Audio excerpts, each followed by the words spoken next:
Дакар – самое жесткое и непредсказуемое спортивное соревнование в мире автогонок. Сегодня я расскажу вам историю создания самой известной раллийной гонки в мире. Шаг за шагом, миля за милей, гонщики прорываются через жаркую пустыню под ярким африканским солнцем, направляясь к финишной черте.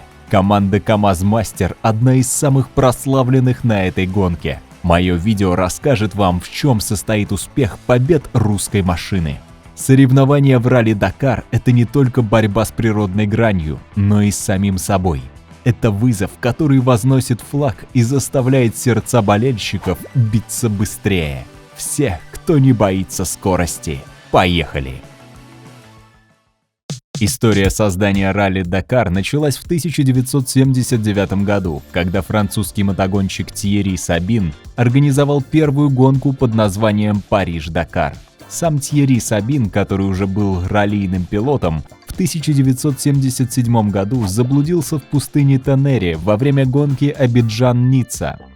Ох, какое это было приключение! В конце концов, он был спасен и вернулся в свою родную Францию. Да, какое облегчение он должен был почувствовать, возвращаясь к жизни после столь опасной ситуации.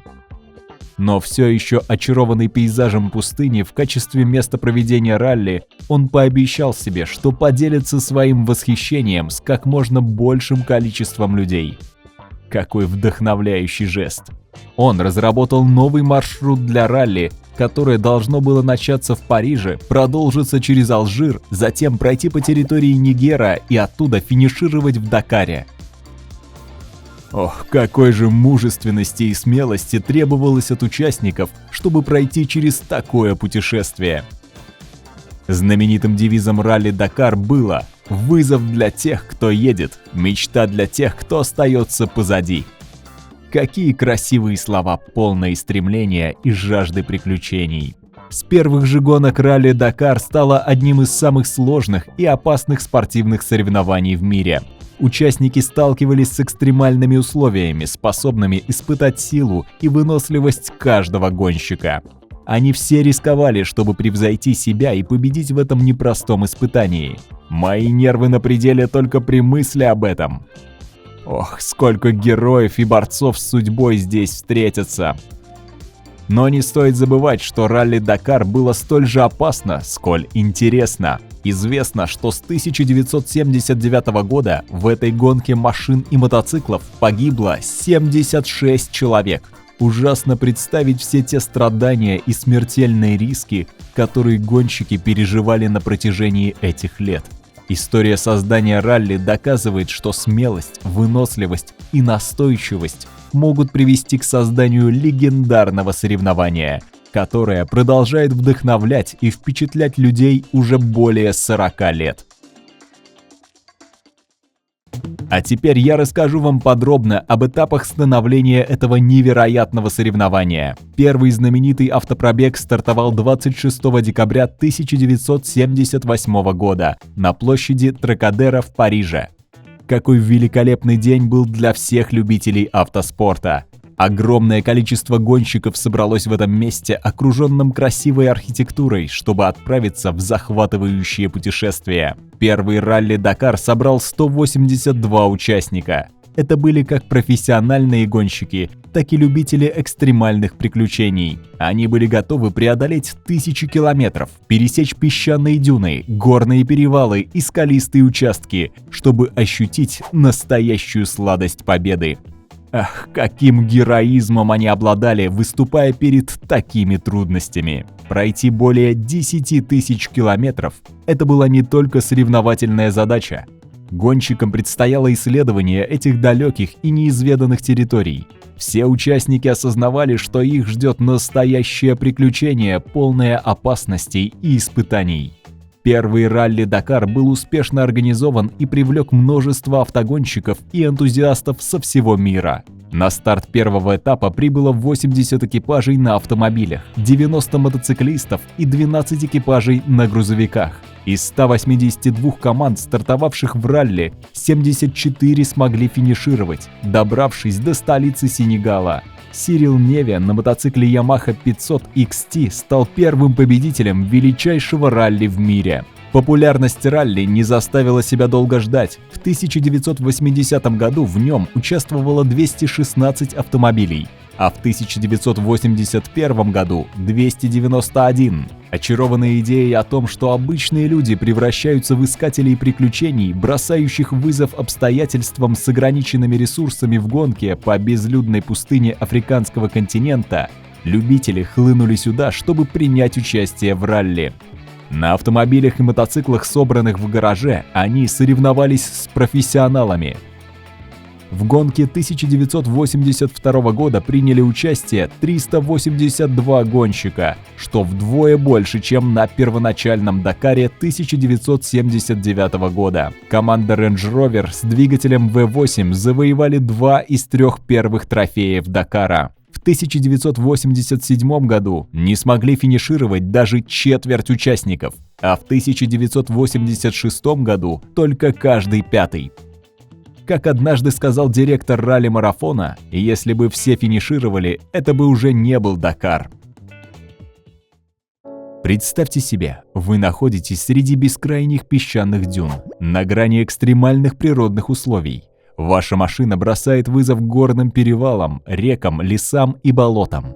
Вам приходится использовать все свои навыки вождения и навигации, чтобы сохранить ритм и двигаться вперед. Это и есть ралли-Дакар. Непревзойденное соревнование, требующее от участников пройти через настоящую испытательную полосу длиной в несколько тысяч километров. А теперь я расскажу более подробно о каждом из классов и начну повествование по мере их старта в гонке. И первыми на старт выходят мотоциклы. В категорию мотоциклы входят 3 группы. Группа Light. В нее допускаются только спортсмены, входящие в специальный список спортивной организации Амари, которая отвечает за проведение важных спортивных соревнований. В группу 2 входят все остальные мотоциклисты. Но группа подразделяется на 2 подгруппы. На Super Production, к мотоциклам которой предъявляют общие требования технической части, а еще и подгруппа Марафон. В отличие от остальных, в ней запрещается заменять ключевые компоненты мотоцикла, в частности двигатель, раму, вилку во время соревнований. Группа 3 – квадроциклы. До 2009 года квадроциклы формально относились к классу мотоциклов, но затем получили собственный равноправный зачет. Они разделены на 2 подгруппы. 3.1 – это одноцилиндровые квадроциклы с приводом на 2 колеса и объемом двигателя до 750 кубических сантиметров. И 3.2 – туда входят одноцилиндровые и двухцилиндровые квадроциклы с полным приводом и объемом двигателя до 900 кубических сантиметров. Сколько стоит раллийный мотоцикл Дакар, спросите вы? Так вот, точная копия мотоцикла KTM 450 Rally 2021 года в Европе обойдется вам в солидные 25 900 евро. Заплатив, вы получаете большой двигатель объемом 450 кубических сантиметров, коробку передач с обновленным механизмом переключения, систему управления двигателем и отличную выхлопную систему. Всего фирма выпустила 85 таких мотоциклов. А вот еще кое-что интересное. Для достижения успеха в ралли-рейде мотоциклистам необходимо использовать мусс. Нет, это не средство для ухода за волосами.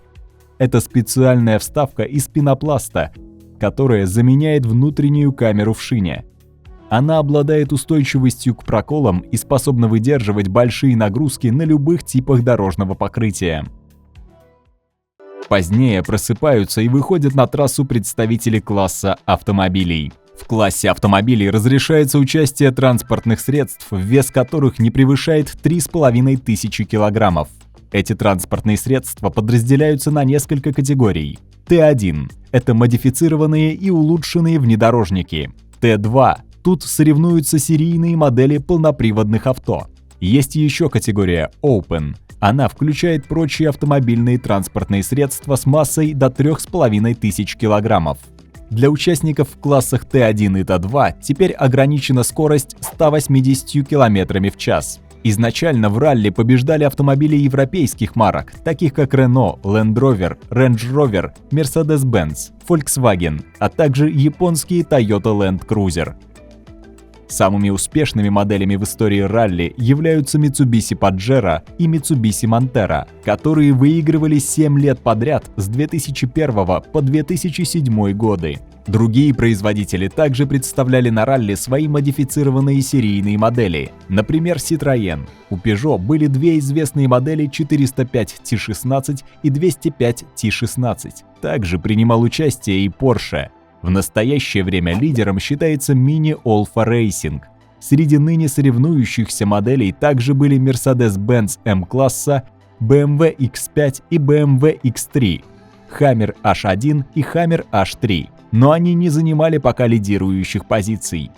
Все экипажи готовы к испытаниям и хотят показать, на что способны их любимые автомобили. Хотя бывали разные случаи, я для вас выбрал один примечательный. Он доказывает, что внимательность нужна не только на трассе гонки. Однажды в ходе ралли произошло нештатное событие. Автомобиль лидера был похищен.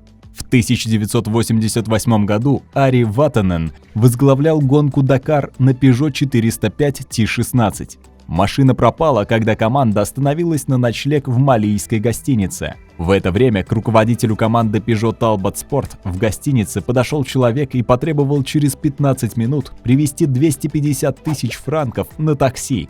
Неясно, предусматривал ли бюджет команды такие непредвиденные ситуации, но руководитель и его команда в конечном итоге смогли вернуть автомобиль. Однако этот инцидент привел к дисквалификации Ватанена с турнира 1988 года, так как он не смог успеть к старту. Как отметил сам Ари, вся эта история просто невероятна, словно сюжет из фильма. И самым последним на стартовой позиции, поражая болельщиков огромной мощностью, появляется класс грузовиков Т4. Рев двигателей этих гигантов проникает в каждую клеточку воздуха. Грузовики класса Т4 с массой более 3500 килограммов предстают перед нами во всей широте своих возможностей.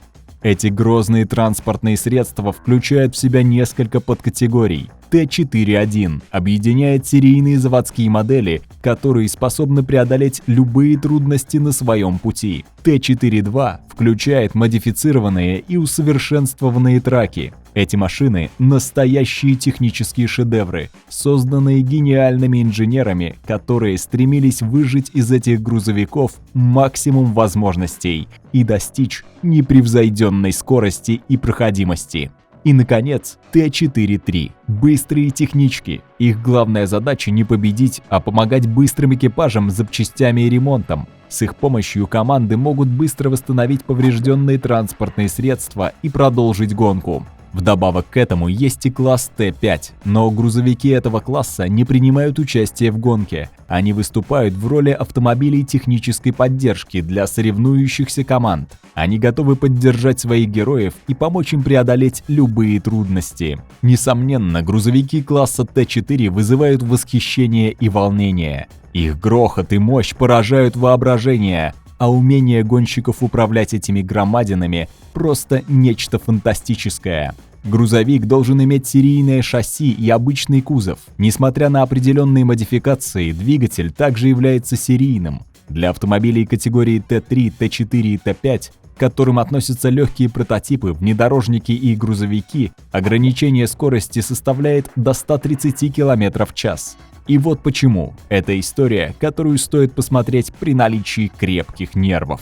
В 1988 году Ян де Рой, победитель предыдущего Дакара 9 января на этапе ралли Дьядо-Агадес, двигаясь со скоростью около 180 км в час, не справился с управлением при преодолении очередной дюны. Грузовик перевернулся несколько раз и разбился на части. Механик экипажа Кис ван Лавизиин погиб на месте. Де Рой и его штурман Крис Росс получили тяжелые травмы и были доставлены в больницу. После этого инцидента компания DAF прекратила свое участие в Дакаре, а сам Ян де Рой вернулся в гонку только в 2002 году, когда ему уже было 58 лет. Экипаж раллийного грузовика «Дакар» состоит из 3 человек для обеспечения безопасности и бесперебойного проведения гонки. Команда состоит из водителя, штурмана и механика. Без механика поломки привели бы к завершению гонки для команды. Замена шин на грузовике была бы невозможна, поскольку для этого требуются все 3 члена экипажа. В гонках принимали участие грузовики следующих марок: DAF, Генаф, Хина, Ивека, КамАЗ, ЛиАЗ, МАН, МАЗ, Мерседес-Бенц, Рено, Скания, Татра и Унимог. В 1980-х годах сильная конкуренция между DAF и Мерседес-Бенц привела к появлению транспортных средств, которые были оснащены 2 двигателями общей мощностью более 1000 лошадиных сил. После 2000 года в зачете грузовиков лидируют КамАЗ и Татра. Ну а завершаю свое видео я рассказом о команде КамАЗ Мастер. Она известна своими успехами в ралли-Дакар и имеет несколько впечатляющих преимуществ, которые приносят им постоянные победы и делают их трудными для обгона. В 1991 году команда КамАЗ Мастер впервые приняла участие в знаменитой гонке Париж-Дакар. В 1996 году Виктор Московских принес КамАЗу первую победу по итогам Дакара. Но настоящий прорыв команда сделала с приходом Владимира Чагина. В течение 22 лет, с 2000 по 2022 год, команда в 18 раз становилась победителем в зачете грузовиков, а 19 побед, включая победу 1996 года, являются мировым рекордом. Владимир Чагин, также известный как Володя Шеф или Колобок, является не только лидером команды, но и одним из самых уважаемых гонщиков в мире ралли. Победы «Синей Армады», а именно так называют команду неофициально, это результат их упорного труда, сплоченности и стремления к совершенству.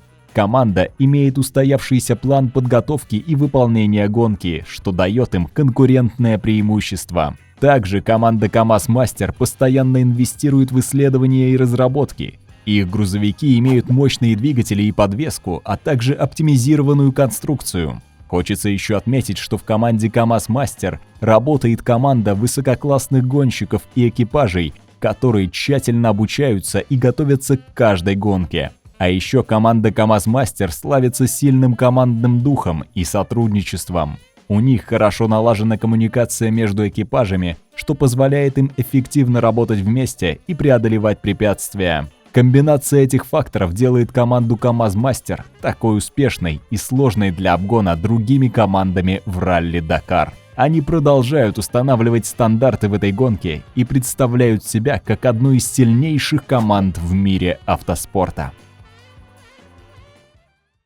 В заключении моего видео о Дакаре хочется отметить, что ралли стало символом мужества, азарта и отваги. Соревнование продолжает привлекать внимание мировых гонщиков и фанатов автоспорта, и его история служит примером постоянного совершенствования и преодоления трудностей. Оно навсегда вошло в историю автомобильного спорта и остается одним из самых захватывающих.